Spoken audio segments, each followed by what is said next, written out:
예, 미국에 대한 북한의 직접적인 위협 강도가 점점 높아지고 있는 그런 상황이죠. 불과 20여일 만에 미 서부를 넘어서 시카고까지 사정권에 둔 ICBM급 미사일 시험 발사를 놓고 우리 정부도 매우 좀 당황스러운 그런 상황인 것 같습니다. 자, 중국의 책임론, 역할론 계속 나오고 있습니다만 오늘 제 옆에 모신 분은 미국이 중국을 아무리 그렇게 해봤자 소용이 없는 것 같다라는 의견을 가지고 계신 분인데요. 정세현 전 통일부 장관께서 나와 있습니다. 오랜만입니다. 예, 오랜만입니다. 예. 중국을 움직여서 북한을 압박하는 것에 대해서 상당히 좀 회의적인 입장을 말씀하셨습니다. 네. 어떤 근거로 이렇게 말씀하셨을까요? 중국이라는 나라가 지금 미국하고 1대1로 동아시아에서 패권 경쟁을 하는 나라입니다. 예. 그런데 미국이 시키는 대로 하라는 얘기 아니에요. 중국 역할론이나 책임론은. 예.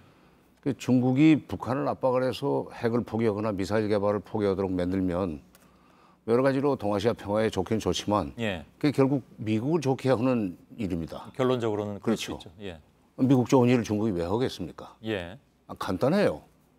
그러니까 복잡하게 정치 이론적으로 얘기할 것이 아니라 예. 상식적으로 판단하면 중국 역할론이나 책임론은 그는 오히려 문제 해결이 안 되는 책임을 중국에 넘기기 위한 예. 묘한 그 논리죠. 하긴 중국은 이미 그렇게 자신들의 매체를 통해서 얘기한 바 있습니다. 그러니까 여태까지 북한 압박해서 얘기 풀린 적이 별로 없었다라고 얘기하고 있는데 아마 그런 생각에서 그런 얘기가 나온 모양이죠. 중국이 뭐 그런 얘기를 했다고 그러니까 더 설명하기가 쉽습니다만 예. 제 경험으로도 90년대 초에 북핵 문제가 터진 이후에 예. 지금까지 제가 좀 뭐 완전히 위기 상황이었죠. 예, 그 관찰을 해왔는데 압박을 해가지고 문제를 푼 적은 없습니다. 예. 조금이라도 진전이 됐던 것은 결국 미국이 북한을 달래는 식으로 다가가서 대화 방식으로 얘기를 하다가 예. 문제가 좀 풀릴만 하면 다시 또 무슨 다른 일이 생겨서 그 스톱이 되긴 했지만은 예.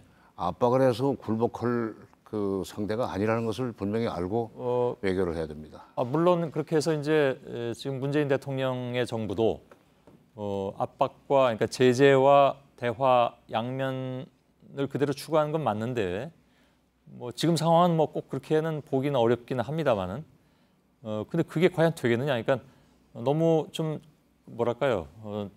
쉽게 생각하는 것이 아니냐라는 얘기가 나올 수도 있습니다.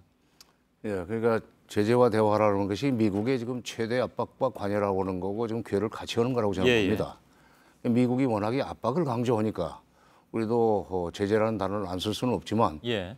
우리 문재인 정부의 대북 정책인 제재와 대화라고 하는 것은 대화에는 대화의 방점이 찍혀 있다고 생각합니다. 예. 지금은 미사일을 이렇게 쏘고 그다음에 여러 가지 긴장을 조성하면은 국제사회가 제재 국면으로 들어갈 테니까 예. 거기에 동참하는 의미에서 제재라는 단어를 안 쓸 수가 없지만 예. 그러나 이 국면이 조금 지나고 나면은 결국 미국도 북한과 대화를 모색하는 그런 어떤 상황으로 넘어가리라고 봅니다. 예.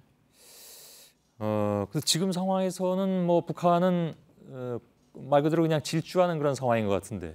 질주하죠. 예. 그리고 지금 금년에 그 사람들이 미사일 10번을 쐈습니다. 예. 작년에는 핵실험을 2번 했지만 금년에는 미사일 10번 쐈는데 미사일 쏘고 날 때마다 그 노동신문에 소개되는 북한의 그 언사를 보면은 예. 금년 내에 확실하게 그야말로 조금 전에 말씀하신 대로 질주를 해서 예. 미국을 압박해가지고 미국이 대화에 나오지 않을 수 없도록 만들고 말겠다 하는 의지가 아주 굉장히 강하게 깔려 있습니다. 예. 그러면 지금 아까 말씀하시기를 중국을 움직이게 하는 것은 미국의 헛된 생각일 수 있다라고 말씀하셨는데 예. 그런 뉘앙스로 말씀하셨죠. 예.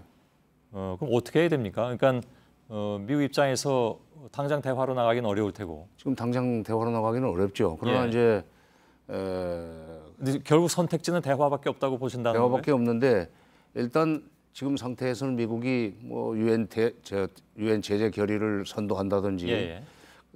이럴 겁니다. 근데 벌써 중국이 거기에 대해서 협조하지 않겠다고 선을 그었기 때문에 예. 안보리 상임이사국 중에 하나인 중국이 거부하면 그건 안 되는 거 아닙니까? 예. 그럼 이제 단독 제재로 들어가고 미국이 세컨다리 보이콧이라는 걸 채택을 할 겁니다. 예.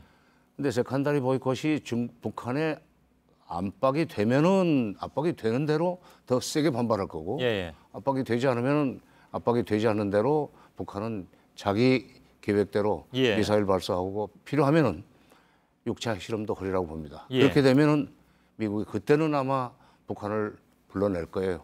대화의 장으로. 예, 우리 몰래 그것도. 아, 몰래요? 우리 몰래.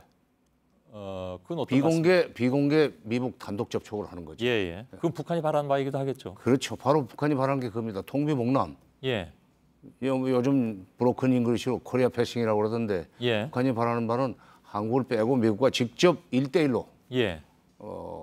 그거는 우리 정부도 바라는 바는 아니지 않습니까? 아니죠. 이제 그렇게 안 되기 위해서 우리 정부가 노력을 해야 됩니다. 예. 어떤 노력을 해야 된다고 보십니까? 그래서 저는 이렇게 생각을 합니다.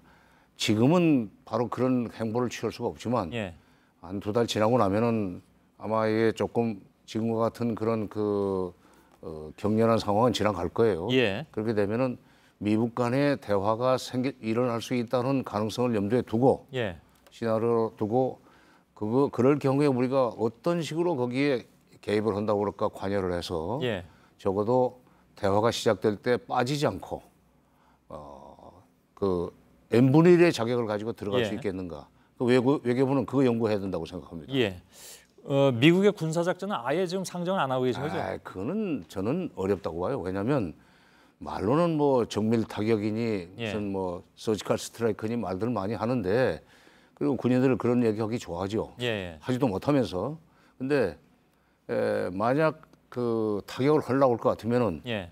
북한에 지금 핵무기가 미국에서 10개, 10개 내지 20개 있다고 지금 추정을 하는데 추정일 뿐이죠. 그렇죠. 예. 그게 지하에 숨겨 있을 거 아니에요? 예. 그게 어디 있는 줄 알고 때립니까? 어디 있는 줄 알고 때려요. 예. 그리고 잘못 때리는 경우에도 피해는 생기는 거 아닙니까? 그렇죠. 그럼 북한 가만 안 있죠.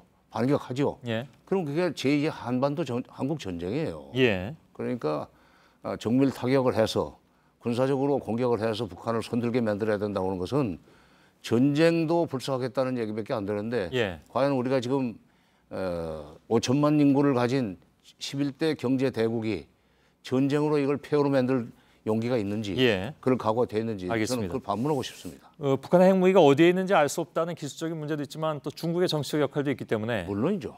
그 뭐 많이 운이된 얘기니까. 예. 그러니까 미국이 북한을 공격해 들어가면은 예. 바로 중국은 개입할 겁니다. 6.25 때 개입하지 않았습니까? 예, 예. 오늘 그 일부 언론에서는 문재인 정부가 북한에 대한 군사 작전, 그러니까 김정은 제거 작전을 준비하라는 지시가 있었다라는 보도가 나오긴 했는데 저희들이 확인해 보니까 그거 받았으면 오버된다고 해서 아예 지금 쓰지 그건 않고 있을 수가 있습니다. 없죠. 예, 있을 수가 없죠. 예. 그러니까 그 상상력으로 쓴 기사 같은데. 알겠습니다. 예. 지금 그 군사 훈련도 그렇고 제가 한 가지만 여쭤볼 게 있는데요. 이건 제가 오늘 보도는 안 한 겁니다만 헨리 키신저 전 미 국무장관이 뭐 아직까지도 미국 외교에선 전설적인 인물로 알려져 있으니까요. 이 사람이 뭐라고 얘기했냐면 북한 붕괴 후에 주한미군 철수를 중국과의 협상 카드로 준비해야 되지 않느냐. 다시 말하면 중국의 어떤 그 여러 가지 우려를 덜어줌으로써 어떤 그 중국으로 하여금 움직이게 할 수 있다라는 생각을 가진 것 같습니다. 여기에 대해서 어떻게 평하시겠습니까? 글쎄요, 이제 키신저도 예, 연세가 많이 이렇게 들다 보니까 총기가 좀 떨어지지 않았나 생각이 되었습니다. 왜냐하면 예. 들으면 좀 서운해하겠습니다. 예, 들으면 서운해하겠죠. 그러나 예. 중국이라는 나라가 그 키신저 박사가 활동하던 시절에 그러니까 70년대 초 아닙니까? 예, 70년대 초에 중국이 아닙니다 지금. 예, 이제 미국하고 힘겨루기를 하는 중국 아니에요? 예, G2 아닙니까? 그리고 태평양도 나눠 쓰자고 하는 그런 상황인데 예, 지금 키신저 얘기는 미군 철수를 조건으로 북한에게 친중 완충 국가를 만들어주면 되는 거 아니냐? 예, 예. 뭐 그런 얘기인데 중국이 하도 안 움직이니까 답답해서 나온 말 글쎄, 아닐까요? 뭐 답답해서 나온 얘기겠지만 예. 그건 중국이 받아들일 수 없는 그런 제안이라고 저는 그러니까 생각합니다. 왜냐하면 아까 정 전 장관께서 말씀하신 대로 미국이 아무래도 해도 북한이 움직일 것 같지 않으니까 움직이게 할 수 있는 어떤 그 명분 같은 것을 생각하다 보니까 키신저 전 장관도 그런 얘기를 한 것이 그런 아닐까. 생각을 한 것 같고 그렇게 해서 이제 핵을 포기시키는 대신 뭐 미군 철수해주면 되는 예, 거 아니냐 예. 그러지만 그건 미국의 그 국가 이익이라는 측면에서 봐서도 예, 별로 도움이 안 될 겁니다. 왜냐하면 주한 미군이 여기서 나가면은 이제 주일 미군밖에 없습니다. 예, 예. 주일 미군에게 주한미군은 입술과 같은 존재예요. 예. 태평양을 지키는데 최전초기지입니다. 예. 최전초기지에서 미군이 물러난다? 예. 그럼 태평양을 어떤 점에서는 중국에게 반은 내준다는 얘기가 돼요. 그걸 미국이 선택할 수 있는 대안이 저는 아니라고 알겠습니다. 봅니다. 마지막으로 짧게 좀 답변을 좀 예. 부탁드리겠습니다. 지금 정부는 신베를린 선언까지 했다가 북한이 저렇게 나오는 바람에 일단 좀 주춤해야 되는 그런 상황이고 동시에 이제 강경 대응을 예고를 하고 있습니다.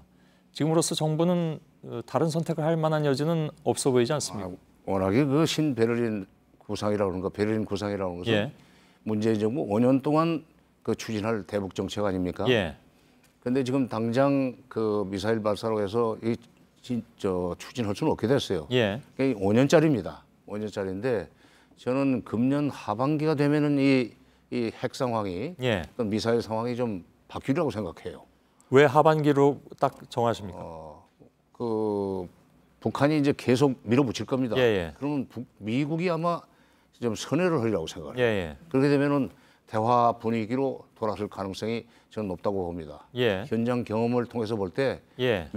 북한이 세게 밀어붙이면 특히 벼랑 끝 전술을 쓰면 쓸수록 미국이 결국은 북한을 끌어안더라 이거죠. 예. 그 경험에 입각해서 보면은 이게 오래 가지는 않을 거고 내년부터는 신베를린 뭐 선언이라고 할까 예. 베를린 구상을 실현시킬 수 있는 그런 상황이 다시 전개되리라고 봅니다. 예, 알겠습니다.